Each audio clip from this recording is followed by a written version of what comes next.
Dia 8 de julho, quarta-feira. Meus prezados e queridos amigos do programa Aprofundando na Fé, nós vamos recitar um salmo que indica um pouquinho o assunto que nós vamos tratar hoje, que é o povo de Israel tornado escravo no Egito. Salmo 129. Cântico de peregrinação. Combateram-me muito desde a minha juventude. Que Israel o diga. Combateram-me muito desde a minha juventude, mas não prevaleceram contra mim. Como se lavradores lavrassem, em minhas costas rasgaram longos sulcos. Mas o Senhor, que é justo, cortou as correias dos ímpios. Interessante. Este salmo é um salmo do escravo. Combateram-me muito desde a minha juventude, que Israel o diga. Desde a juventude do povo de Israel, desde que eles começaram, eles foram combatidos. E no versículo 3 diz: como se lavradores lavrassem. Vocês estão lembrados de que quando a gente passa o arado na terra, se criam longos sulcos, longas estrias pela terra. Assim diz o Salmo: nas minhas costas rasgaram longos sulcos. O escravo que é batido, que é surrado pelas costas e que é como se lavrassem a terra, abrindo longos sulcos, abrindo longos rasgos. É uma coisa terrível a escravidão. A escravidão é algo violento, é contra a natureza humana. E é triste a gente dizer que até hoje no mundo existem escravos.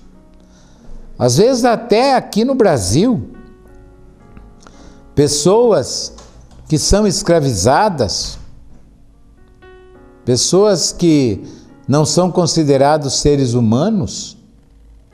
Em alguns países, especialmente em países muçulmanos, ontem ainda eu lia no jornal, de pessoas que foram escravizadas por aquele grupo lá, jihadista do Iraque, o EI, mulheres que foram escravizadas e vendidas como escravas, vendidas, para servirem aos seus amos do jeito que os amos queriam que elas servissem. Escravizados, pessoas que quando não fazem o que mandam, são chicoteados, são torturados, até mortos. Pois bem, esta vai ser a situação dos filhos de Israel do Egito, quando aconteceu que passou o tempo, José não era mais lembrado, e daí o rei do Egito vai perseguir os israelitas. Quem tiver a Bíblia na sua mão, na sua casa, abra no capítulo 1 do livro do Êxodo, segundo livro da Bíblia. Diz aqui no versículo 8, Êxodo 1, 8. Surgiu um novo rei no Egito, que não tinha conhecido José, e disse ao povo: Olhai como a população israelita está se tornando mais numerosa e mais forte do que nós. Vamos tomar cuidado para impedir que continuem crescendo. E em caso de guerra, se unam também eles aos nossos inimigos e acabem saindo do país. Isto é, vamos oprimir esta população israelita, este povo que não é egípcio. Vamos oprimir com trabalhos forçados. No fundo, transformando aquele povo em escravos. Versículo 11. Estabeleceram assim capatazes para que os oprimissem com trabalhos forçados na construção das cidades de depósito de Faraó, Pitom e Ramsés. Mas quanto mais os oprimiam, tanto mais cresciam e se multiplicavam, de modo que os egípcios ficaram obcecados de medo dos israelitas. Os egípcios reduziram os israelitas a uma dura escravidão. Amarguraram-lhes a vida no pesado trabalho do preparo do barro e de tijolos, com toda sorte de serviços no campo. Enfim, todos os trabalhos que eram forçados a fazer. A escravidão. O trabalho forçado. Isso tem um nome nos livros de história. Se chama corveia. Corveia. Que significa corveia? Trabalho forçado. Quando precisavam de arrumar uma estrada, quando precisavam de arrumar um dique, uma represa, quando precisavam construir uma muralha, uma cidade, construir um silo, construir um celeiro, então colocavam este povo mais humilde para fazer aquele trabalho à custa de pão. Só à custa de pão. E quando não faziam o trabalho que eles mandavam, eles eram castigados. Uma escravidão. Foi assim que o povo de Israel foi tratado no Egito. Foi tratado. Então, eu gostaria de lembrar o segundo livro do Pentateuco, ou Torá, chamado Êxodo. Êxodo significa saída. Durante 400 anos, o povo de Israel esteve no Egito, primeiro como hóspede, e depois se transforma em povo oprimido, escravo. E vejam bem, e os egípcios oprimiram o povo com a construção de cidades. Precisavam fazer o tijolo, depois construir as cidades. Também eram oprimidos no campo, tinham que trabalhar de sol a sol, apenas recebendo a comida e a água, e quando não obedeciam eram castigados, portanto, um tipo de escravidão. Mas, mesmo assim oprimidos, o povo se multiplicava. E o rei do Egito, o faraó, resolve provocar mais ainda aquele povo.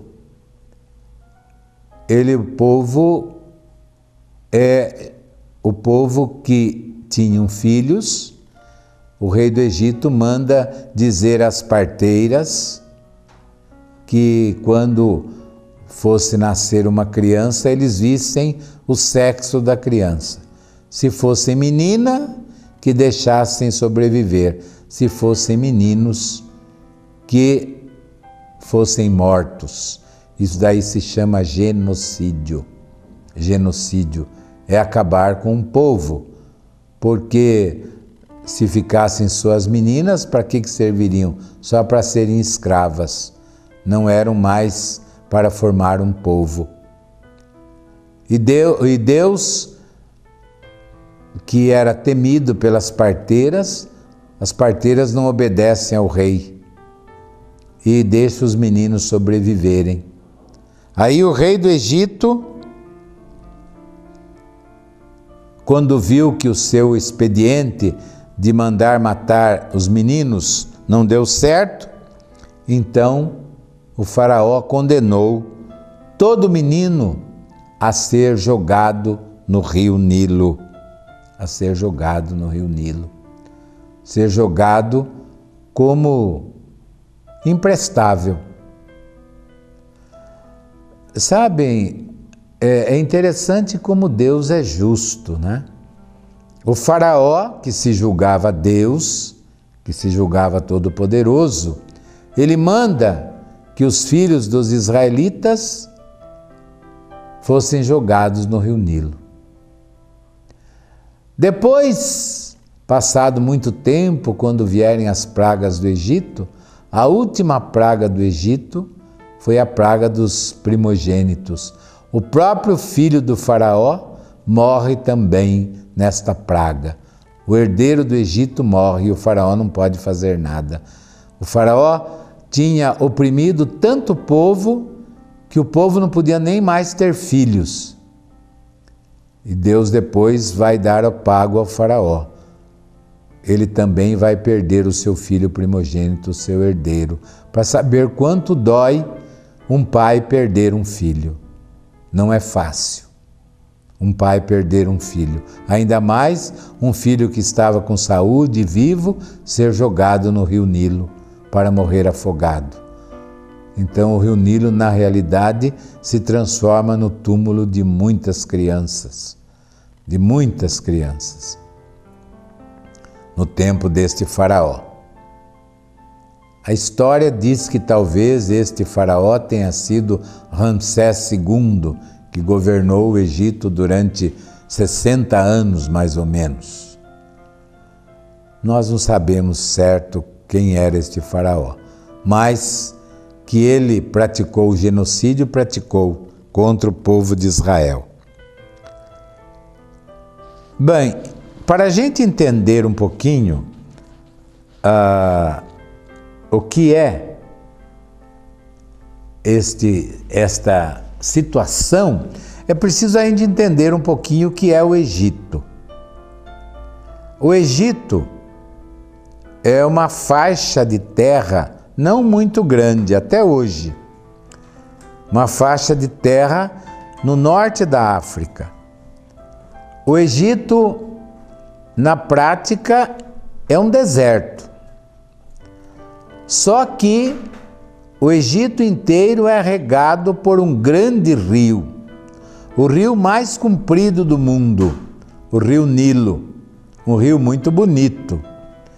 E este rio é que praticamente leva a vida para o Egito. Porque antigamente, hoje não é mais assim, porque se construiu uma grande represa, represa de Assuã, lá no sul do Egito. Mas antigamente, esse rio Nilo, ele chegava numa determinada época do ano, ele crescia. Quando havia o degelo, as neves se derretiam, ele crescia vários metros, o rio Nilo crescia. E ele molhava, ele depositava um humus no Egito. E praticamente aquele humus era muito fértil. Então o Egito produzia muito, muito, muito. E por quê? Porque no Egito até hoje não chove, muito pouca chuva, quase nada, muito quente. Mas por causa desse crescimento do Rio Nilo, ele ficava vários meses, o Rio Nilo, molhando aquela terra, umedecendo aquela terra, fertilizando aquela terra. Por causa disso, eles tinham colheitas abundantes, muitas colheitas abundantes. E de acordo com a ideia dos egípcios, o faraó não era um homem, o faraó era um deus feito homem. Era um deus. Eles eram politeístas, adoravam vários deuses. Era um deus feito homem. E o faraó é que trazia, com o seu poder, ele que fazia o Egito, o Nilo, crescer ou não crescer. Então, uma das missões do faraó era exatamente toda manhã ir abençoar o Rio Nilo, para que o Rio Nilo trouxesse a fertilidade para o Egito. Daí se explica porque o faraó era uma pessoa muito, muito importante, muito importante. A voz do faraó era lei. A sua palavra era obedecida como se fosse a palavra de um Deus. No Egito não havia um código de leis. Por quê? Porque a palavra do faraó era lei. O que o faraó mandasse tinha que ser cumprido. Por isso que o faraó, condenando as crianças dos hebreus, condenando as crianças de Israel à morte, a serem jogados no Nilo, ele era obedecido. Tinha que ser obedecido. Se os pais não jogassem, os outros egípcios iam e jogavam a criança. Isso explica por que o Nilo se transformou no túmulo de muitas crianças de Israel, que eram jogadas quando nasciam, principalmente os meninos que o faraó não queria que eles fossem para frente, crescessem, se transformassem em homens. Meus queridos, então continuemos as leituras. No capítulo 2 do livro do Êxodo, diz assim: um homem da família de Levi casou-se com uma mulher da sua tribo. A mulher concebeu e deu à luz um filho. Vendo que era um lindo bebê, guardou-o escondido durante 3 meses. Não podendo escondê-lo por mais tempo, pegou uma cestinha de papiro, de taboa, tinha muito disso às margens do Nilo. Pegou uma cestinha de papiro, calafetou com betume e piche, pôs nela a criança e deixou-a entre os juncos na margem do rio. A irmã do menino postou-se a pouca distância para ver o que lhe aconteceria. Então, Amram, que é o filho de Levi, filho portanto, um dos descendentes de Jacó, se casa com Jocabede, que era da sua tribo. E eles têm filhos. E um desses filhos, o mais novo, já tinha esta lei do rei que mandava jogar no Egito, no Nilo, no rio Nilo, todas as crianças masculinas. Eles têm esta criança e ficam conservando, claro, qual o pai e a mãe que não quer que o seu filho cresça, se desenvolva. Eles conservam, escondem a criança durante 3 meses, mas depois não conseguem mais esconder. Ficam com medo que alguém venha e jogue aquela criança no Nilo.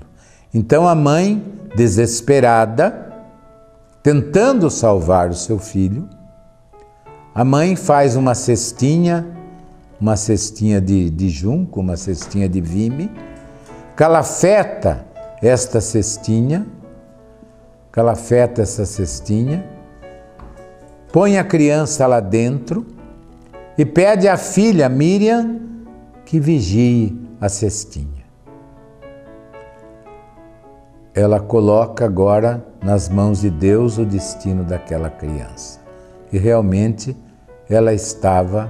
aquela criança estava nas mãos de Deus. É interessante.